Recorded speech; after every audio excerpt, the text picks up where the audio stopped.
Well, United Air is back in the doghouse this morning after the airline reportedly sent a family's dog to Japan instead of Kansas. Now this, one day after we found out that another family is mourning the loss of their beloved dog after it died on board a United flight. Now, the small dog was brought on the plane in a pet carrier designed to fit under the seat, but the family says an attendant told them to put the carrier in the overhead bin. Fellow passengers say they heard the dog barking during the flight, but by the time they landed, it was too late. And joining me now to discuss this a little more is Camille Labchuk. She is an animal rights lawyer. Camille, appreciate your time this morning. And let me ask, United Air, 2 problems with dogs in as many days. In fact, last year, 18 animals died while in the care of United. Would you call this problem systemic? I would, Jeff. I would say that United has had more problems with animals brutally dying on their flights than any other airline. So you have to wonder what this airline is doing, whether it has the right policies, whether it has the right training, and whether it truly cares about making sure that people's companion animals get there alive, because this is a problem that doesn't seem to end.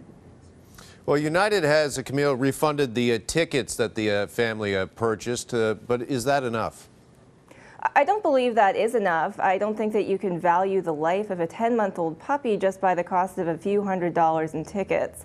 And I would be surprised if the family was not already considering their legal options. I think that they could have the possibility of suing United for additional money. One of the problems when we talk about animals is that courts typically restrict the amount of damages you can receive in a wrongful death suit to the value of the animal, which is quite low and doesn't really encapsulate the emotional value to an animal, to the humans, of a beloved companion animal. Also wondering, the airline is offering to pay for an autopsy on the dog. Do you think that the family should take them up on that offer, or would you advise them to maybe get one of their own done? Well, I don't think there's any harm in having 2 autopsies done. I think that they do need to get to the bottom of what happened to this dog. We know that being put in an overhead compartment is an area where there's very little airflow.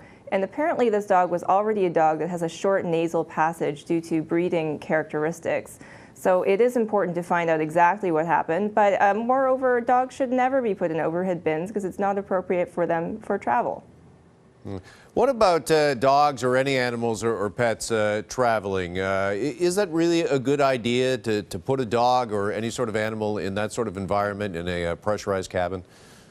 Well, veterinarians would tell you that if you can possibly avoid traveling with your animal, that you should try to find alternate arrangements for them, find a pet sitter, find some other way of caring for them while you're going to be gone, because animals often don't do very well during travel, particularly cats who don't like change.